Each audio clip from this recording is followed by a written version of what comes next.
अस्सलाम वालेकुम। आज हमने इस वीडियो में इन्वर्स जेड ट्रांसफॉर्म के बारे में पढ़ना है। इन्वर्स जेड ट्रांसफॉर्म क्या होता है कि हम जेड ट्रांसफॉर्म के ज़रिए एक्स ओवर एन को एक्स ओवर जेड में चेंज कर देते हैं। कंटिन्यूस यानी हमारे पास कंटिन्यूस टाइम में इनफाइनाइट वैल्यूज़ होती हैं, तो हम जेड ट्रांसफॉर्म में उसकी वैल्यूज़ को फाइनाइट करने के लिए उसे जेड ट्रांसफॉर्म में चेंज कर देते हैं।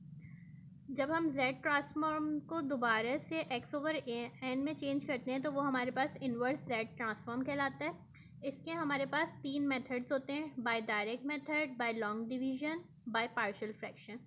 बाय डायरेक्ट मेथड क्या होता है कि बहुत छोटे छोटे z ट्रांसफॉर्म्स हैं, आप उसको इजीली याद भी कर सकते हैं या टेबल से देख सकते हैं। वो डायरेक्ट निकल जाते हैं, उन्हें सॉल्व करने की ज़रूरत नहीं पड़ती। लेकिन कुछ ऐसे ट्रांसफॉर्म्स होते हैं जो डायरेक्ट नहीं निकल सकते, पहले उनको एक फॉर्म में लाना पड़ता है, फिर उसका जेड ट्रांसफॉर्म निकलता है। जैसे यहाँ हमारे पास एक क्वेश्चन है, ये है जेड ओवर जेड माइनस 3। एक हमारे पास एक टेबल का हमारे पास जेड ट्रांसफॉर्म होता है 1/1 माइनस एल्फ़ा जेड इनवर्स, जो आपके पास इक्वल होता है अल्फ़ा की power n u of n के। अब ये अल्फ़ा क्या है? ये अल्फ़ा आपके पास कोई भी इंटीजर नंबर है। जब भी आपको इस फॉर्म में दिया हुआ हो तो आप alpha n u of n में उसे लिख सकते हैं। जैसे यहाँ पहले आपको अपने क्वेश्चन को इस फॉर्म में लाना पड़ेगा।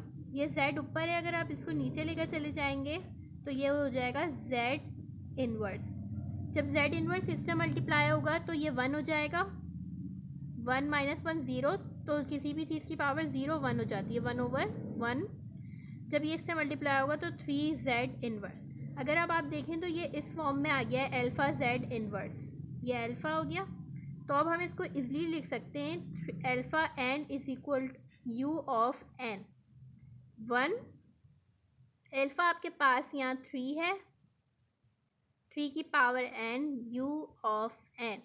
ये इसका डायरेक्ट मेथड है, इसे डायरेक्ट मेथड कहते हैं। अगर हम यहाँ एक और क्वेश्चन देखें, z ओवर z माइनस 0.5, इसको हम पहले स्टैंडर्ड फॉर्म में लाएंगे। 1 ओवर z माइनस 0.5, ये z नीचे आकर z इन्वर्स हो जाएगा। जब ये इससे मल्टीप्लाई होगा तो ये हो जाएगा 1/1 माइनस का 0.5 z इन्वर्स। इसको भी हम इसी तरह से लिख सकते हैं अल्फ़ा की power n u of n। तो ये क्या हो जाएगा, अल्फ़ा है आपके पास, x ओवर n आपके पास आएगा। अल्फ़ा आपके पास 0.5 है, 0.5 की power n u of n। ये बहुत ज़्यादा जनरल ट्रांसफॉर्म है टेबल का, इसको आप इस तरह से भी लिख सकते हैं। ये आपके पास है डायरेक्ट मेथड। दूसरा मेथड है आपके पास लॉन्ग डिवीजन मेथड। अब हम एक क्वेश्चन को देखते हैं। अगर हम इस क्वेश्चन को देखें तो डायरेक्ट हम इसे x ऑफ n में चेंज नहीं कर सकते। इसमें बहुत सारी सीरीज़ है, अगर आप टेबल में देखेंगे तो ज़रूरी नहीं है सिर्फ ये एक ही हो, और भी बहुत सारे होते हैं, लेकिन वो स्टैंडर्ड फॉर्म्स होती हैं। लेकिन ये जो है हमारे पास स्टैंडर्ड फॉर्म में नहीं दिया हुआ, इसे हम पहले स्टैंडर्ड फॉर्म में चेंज कर सकते हैं। अब इसमें हम इसको पार्शियल फ्रैक्शन मेथड से भी कर सकते हैं और लॉन्ग डिवीजन मेथड से भी कर सकते हैं।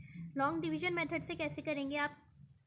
नॉर्मली जैसे आप डिवाइड करते हैं, ऊपर वाला अंदर, और 1/2z माइनस 2 माइनस का 3/2z इनवर्स प्लस 1। अब हमें सिर्फ ये वाला नंबर बनाना होता है, तो 1/2z हम इसके भी फर्स्ट नंबर को फोकस करेंगे और इसके भी फर्स्ट नंबर को फोकस करेंगे। हम 1/2z माइनस 2 को किससे मल्टीप्लाई करें जो 1 आ जाए, तो हमें यहाँ 2 कैंसिल करना है, और z यहाँ माइनस 2 है तो यहाँ प्लस 2 ले लेंगे हम, तो यहाँ आपके पास सिर्फ 1 बच जाएगा। बाकी सारे नंबर्स भी इससे मल्टीप्लाई होंगे तो ये आ जाएगा माइनस का 3z, और ये इससे मल्टीप्लाई होगा तो प्लस का 2z स्क्वायर। या माइनस करेंगे तो 1 कैंसिल हो जाएगा, ये 3z माइनस का 2z स्क्वायर। अब हम इसको किस नंबर से मल्टीप्लाई करें कि आपके पास 3z आ जाए, तो ऐसा नंबर है 6z3। अगर यहाँ हम देखें 6z3, तो 2 3 6 और 3 माइनस 2 1, तो ये आ जाएगा आपके पास 3z। ये इससे मल्टीप्लाई होगा तो 2 3 6 कैंसिल हो जाएगा, 3 3 ज़ा 9 और ये -1 है और ये 2 है तो स्क्वायर, ये इससे मल्टीप्लाई होगा तो 6z3। साइन चेंजिंग हो गए, ये कैंसिल हो जाएगा, ये आ जाएगा आपके पास 7z² माइनस का 6z3। अब हमें 7z² बनाना है तो हम इसको 14 से मल्टीप्लाई, 14z, यहाँ आपको स्क्वायर चाहिए और यहाँ -2 है तो ये कैंसिल हो जाएगा, यानी हमें एक z एक्स्ट्रा चाहिए। अगर हम इसको मल्टीप्लाई कर देखें इससे तो 2 1 ज़ा 2, 2 7 ज़ा 14 और 3 - 2 1, तो ये आ जाएगा यहाँ 14z4। ये आपको स्क्वायर चाहिए तो आपने इसको 4 रखना है, 14z4 तो ये आ जाएगा 7z²। ये इससे मल्टीप्लाई होगा तो 2 7 ज़ा 14 हो जाएगा और 2 7 ज़ा 14 होता है तो 3 7 ज़ा 21 माइनस का 21z3, ये इससे मल्टीप्लाई होगा तो प्लस का 14z4।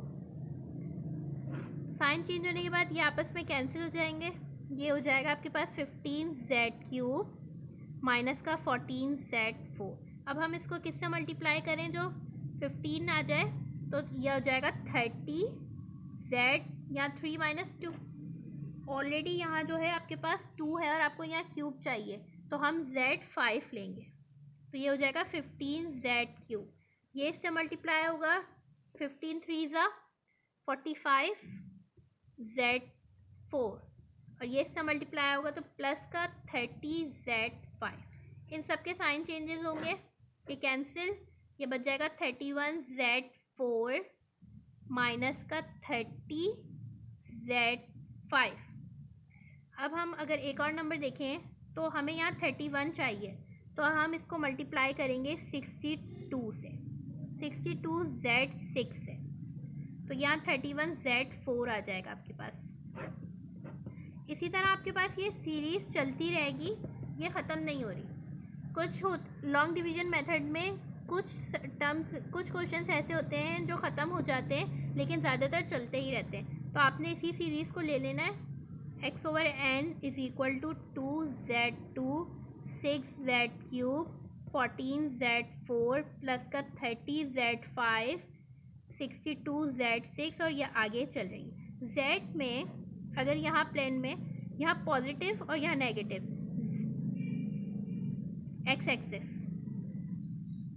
तो यहाँ जो है यहाँ जितने भी z इनवर्स होते हैं z-1 z-2 z-3 वो 0 के बाद आते हैं, लेकिन जब z की पॉजिटिव वैल्यू हो तो वो 0 से पहले आते हैं। तो अगर हम इसका x/n निकालना चाहें तो इसका 0 क्या है, इसमें 0 तो है ही नहीं तो इसमें 0 पे 0 वैल्यू है।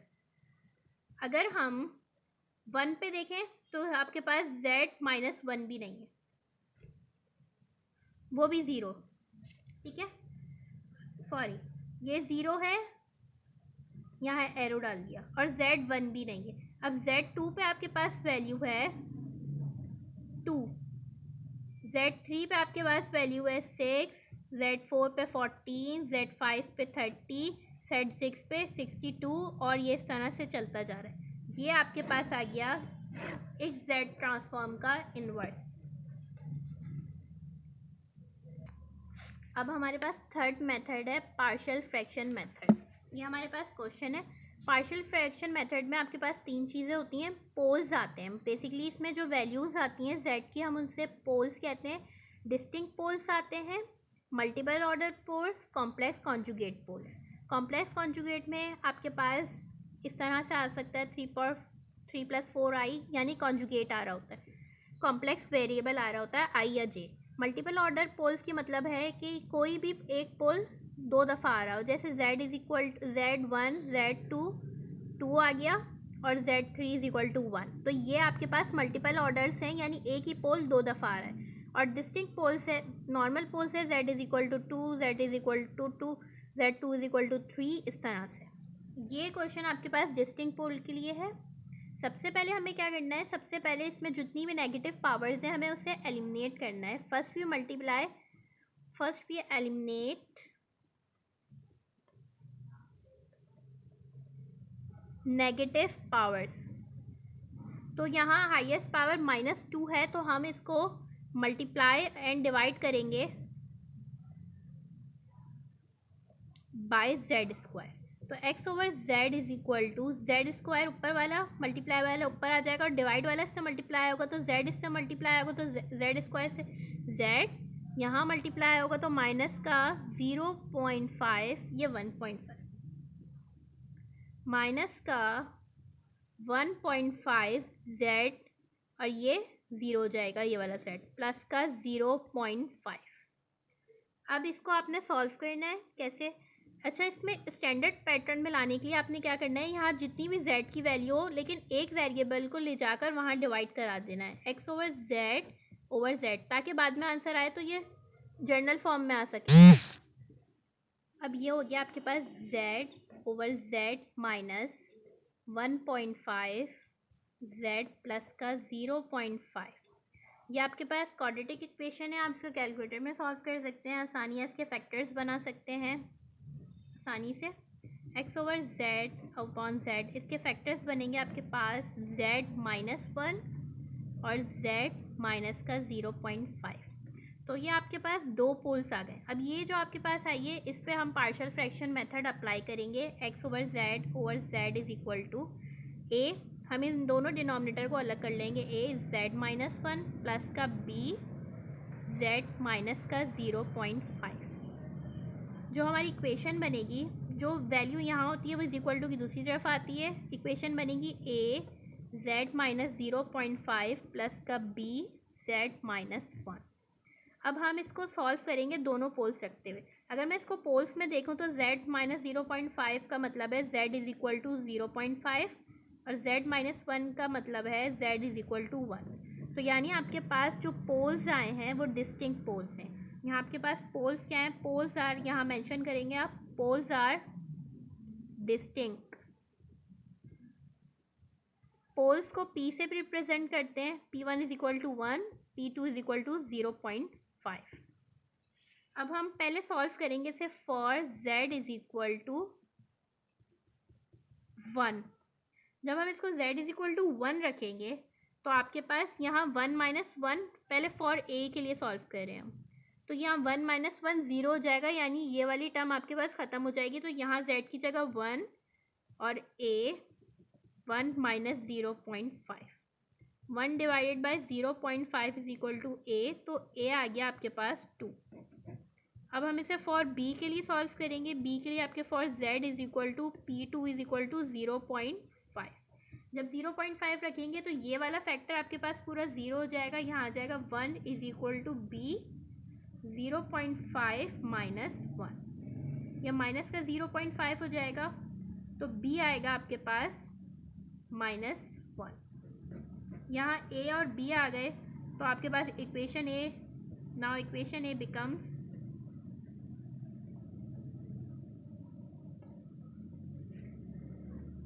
x over z is equal to a की जगह आपके पास 2 z माइनस 1 माइनस का 1 ओवर z माइनस 0.5।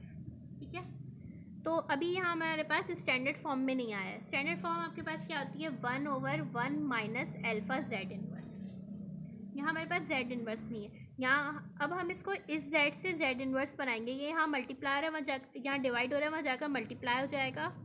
अगर मैं इसको डायरेक्ट 2z है और मैं इस z को नीचे ले आई z माइनस 1, तो ये z ऊपर पॉजिटिव था, नीचे आकर नेगेटिव हो गया।